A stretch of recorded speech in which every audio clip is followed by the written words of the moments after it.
The ratings for this year's Daytona 500 are in, and NASCAR President Steve Phelps dropped some hints about NASCAR's next potential TV contract.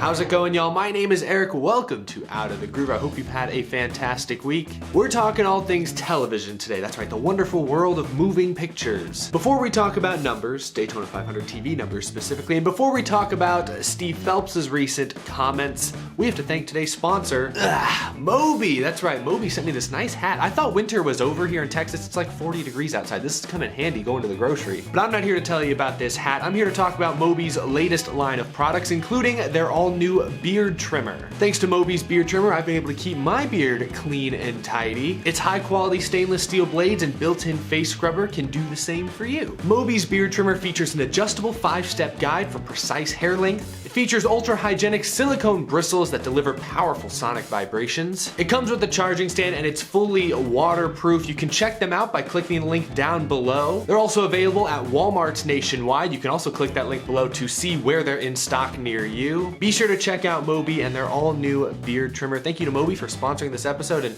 helping keep my face clean. I'm gonna go ahead and take this off. It's cold outside. It's pretty warm in here, actually. Now, before we talk about Daytona TV numbers, let's discuss penalties. So you'll recall last week, a couple days before the Daytona 500, both RFK and Team Penske had their wheels confiscated by NASCAR. Issues with the pinholes, Brad Keselowski said it was a safety modification, that he felt NASCAR would see it that way. Roger Penske said that he believed they'd talked to NASCAR about it and gotten their at least verbal approval. Well, NASCAR confiscated the wheels anyways, and breaking news tonight, they have announced no further penalties for either RFK or Team Penske. Now, they did suspend a few crew members from both the Money Team and Colleague for wheels coming off their car during the Daytona 500. Two slightly different looking incidents. It looks like with the Money Team, they just didn't get the lug nut tight. With Colleague, it was kind of unclear. Maybe they didn't get it tight. Maybe something else broke and destroyed the wheel itself, damaged the wheel itself. I don't know. Either way, both crew chiefs out for 4 races.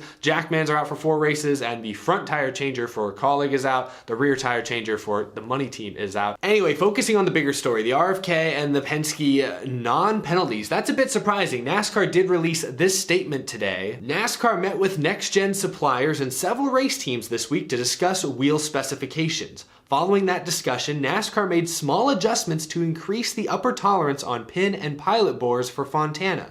NASCAR will reevaluate with suppliers and race teams and determine a path forward following this weekend's race. So NASCAR did half of what I predicted they would do last week. Again, I didn't really have anything to base my prediction off of. It was more of a gut feel, as I said then. But I said that they would probably slap Penske and RFK on the wrist with a medium to small penalty, but then they would update the rule book or would update the allowances to make some modifications to the wheels, kind of like what Keselowski had said they had done for safety reasons. It seems like they're at least experimenting with that part, but I am a little surprised that there were no penalties given out. Now, maybe NASCAR reviewed the incident and said, oh yeah, we did have people talk to Penske and we did give them the okay, and Brad Keselowski had a point, safety reasons. I'm sure that's what happened. I'm sure that's what those discussions with suppliers were about as well. But it is interesting. You know, the point of the next gen car was to make all the cars pretty much equal, to largely do away with all the excessive spending that teams were pouring into, you know, little things, just minute details on the car. Penske and RFK modified the wheels. It sounds like they didn't think they were doing anything wrong, or initial reports were that a guy got caught on video doing it in the garage at Daytona, so it's not like they were hiding it, but still they were modifying a spec part, and NASCAR decides not to penalize them. Again, I guess they saw the safety reasons behind it. I'm not here to doubt NASCAR or the teams. Again, they know way more than I know. But from the outside, the optics of this, it looks like maybe there is still some wiggle room here and there. Maybe some technicalities teams can get away with. I don't know. I have a feeling teams are going to still spend an exorbitant amount of money on trying to skirt that line, trying to find those loopholes, and I worry that this will kind of help defeat the purpose of the next gen car in the long run. I don't know, maybe I'm overreacting to this very small incident, but I am a little surprised that there were no penalties given out to RFK or Penske. I didn't expect an L3 penalty. I wasn't expecting big suspensions or $500,000 fines, but I thought they'd get a little something, just a little. Anyway, I'll move on. This year's Daytona 500 was the first 500 since 2019 to not be affected by rain. 2020's race, of course, largely ran on Monday. Last year's race was severely delayed and finished late Sunday night. In both races, unsurprisingly, TV viewership suffered a massive hit. But this year the weather was beautiful, it was sunny, it wasn't too hot, wasn't too cold. A sellout crowd across the grandstands, the campgrounds, the fan zone, roughly 150,000 fans on site, one of the largest in-person Daytona 500 crowds in a while. The TV ratings are now in. According to Fox Sports, this year's race earned a 4.7 rating and 8,868,000 live viewers. Way up from 2021, up from 2020 of course, but down from 2019. Again, the last time this race was run without a serious weather delay. About 300,000 fewer people tuned into this year's Daytona 500 compared to the 9.1 million that tuned in 2019. Fox said the race peaked at just over 10.5 million viewers, but again, the average was less than the average of 2019. But there are some additional details, there's some additional context we can put this in. Adam Stern from Sports Business Journal tweeted that the Daytona 500 appears to be the most viewed single sport telecast of the weekend, beating out the Olympics and the NBA All-Star Game. Michael Mulvihill, who, full disclosure, is an executive vice president at Fox Sports, tweeted that the Daytona 500 beat same-day coverage of the Olympic closing ceremonies by 35%. The last time the two went head-to-head in 2018, the closing ceremonies outrated Daytona by 59%. So that is one thing to note, that Daytona seemingly destroyed the Olympics this year, whereas just a few years ago, the Winter Olympics beat it pretty bad. I think NASCAR can certainly look at that as a victory, but it's worth noting all Olympics long this season, ratings have been way down. I read an article just yesterday from NPR that said across the board, ratings for this year's Winter Olympics were down roughly 40%. So pretty cool that NASCAR beat them. That is a huge swing, but let's not pretend this was a great year for the Olympics. Also, Michael Mulvihill tweeted that the Daytona 500 beat the NBA All-Star Game by 41%, the largest gap between the two events in 5 years. And that is pretty significant. The NBA All-Star Game and All-Star Weekend typically lands on or very near Daytona 500 weekend, so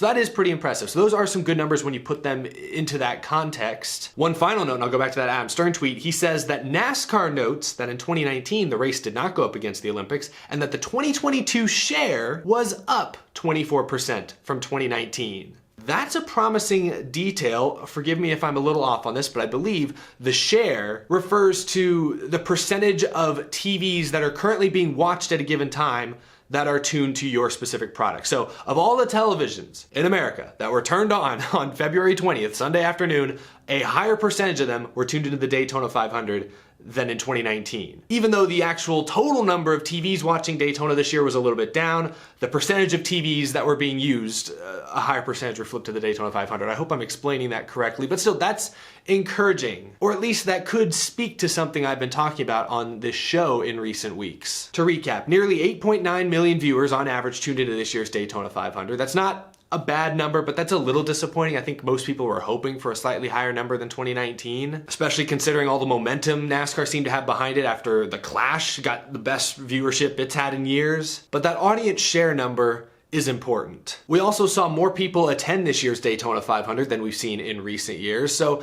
that could speak potentially to a disconnect between how intriguing the product is, the product being NASCAR, versus how it's being presented on television. Going back to that share number, this is the point I've been making the last couple weeks. The current media and entertainment landscape is so competitive. There are more options out there for consumers than there were even 20 years ago. YouTube, Netflix, Disney Plus, TikTok, etc. are significantly eating into television. TV is still huge, don't get me wrong, but this is what I've been saying. NASCAR, and more importantly, its broadcast partners, need to modernize the way the sport is presented on television. I ranted about this during my Daytona 500 recap video, but I'll say it all one more time. Less full screen, interruptive commercials. The average viewer these days is used to on-demand content. You click on something on Netflix, you don't have to watch an ad before that. Disney Plus, you don't have to watch an ad. YouTube, you might have to watch like a 5-second skippable ad, or if you have YouTube Premium, no ads there either. TikTok, you could scroll on there for hours and hardly be interrupted by ads. Fox and NBC have to get more creative with how they integrate advertising into their broadcast, because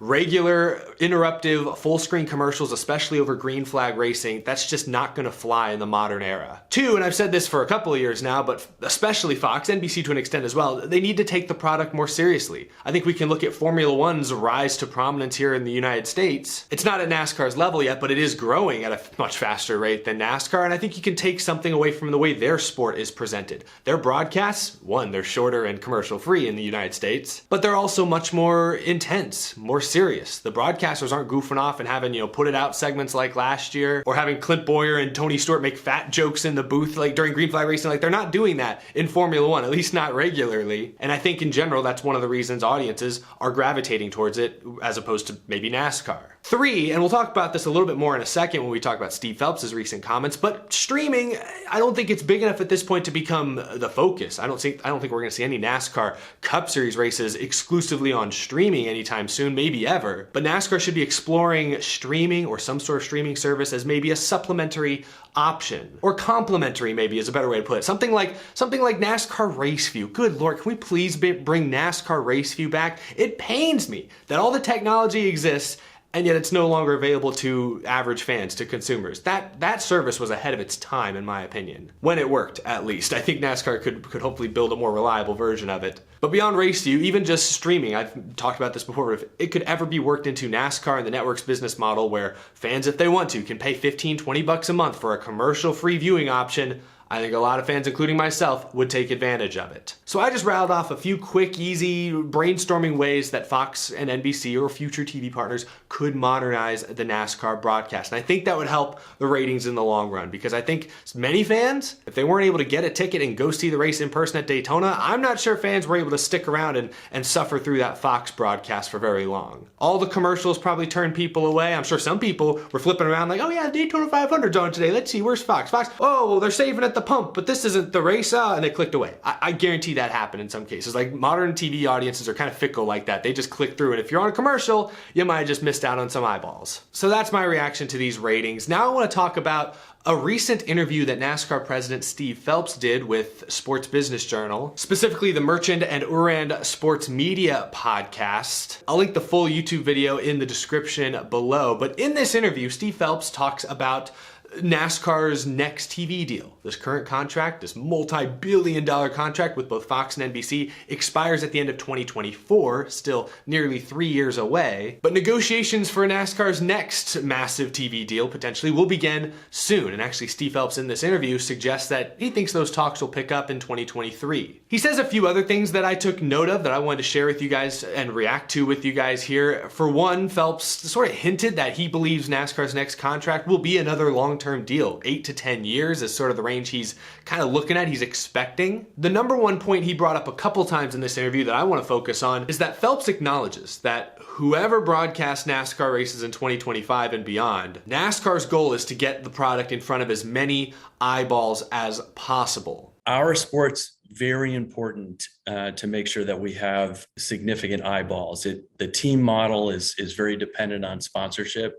So we need to make sure that whatever partner that we would move, that we would go to, we need to make sure that, over the air is an important part of what that will be. He kept stressing the importance of over-the-air broadcast television, things like Big Fox, Big NBC. He stressed the importance of that kind of broadcast mainly for the teams to help make their business model work. Every race team, Cup Series teams, are dependent largely on sponsorship dollars to stay in business. And how do they sell sponsorship? Largely based on the TV audience. They go to a sponsor like FedEx and say, hey, on average, NASCAR Cup races get 3 or 4 million viewers a week. That's how we're gonna approach this deal. You're paying for 3 to 4 million eyeballs on a weekly basis. So it was not refreshing, I guess, but maybe relieving, I suppose, to hear Steve Phelps acknowledge that, yeah, we're not gonna put the sport behind a paywall to where viewership is severely limited, because he understands that would hurt the team's business model and would prevent teams from selling sponsorship at the rates they need to survive. Most of this interview was pretty vague and unspecific because, again, these negotiations are probably probably a year out from really heating up, and of course the next contract is still almost 3 years away, but it was interesting to hear Steve Phelps at least drop some hints where NASCAR's at as they approach these negotiations. And overall my takeaway was that I liked what I was hearing for the most part. There's been speculation that ESPN might bid on NASCAR and try to pick up the broadcasting rights for a portion of the season, and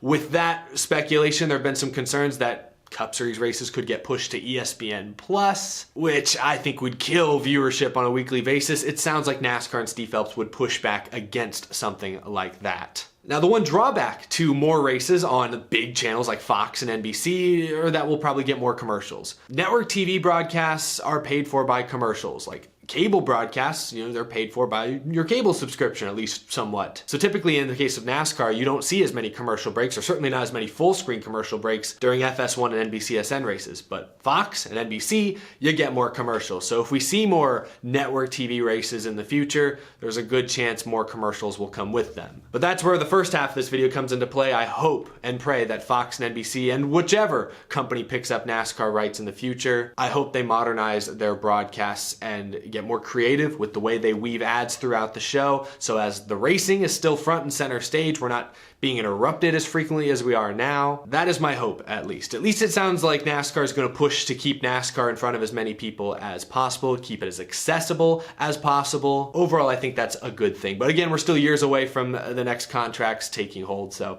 going to be plenty of time, going to be plenty of negotiations between now and then. Just wanted to share some of that with you guys here. Again, check out that full interview down in the description below.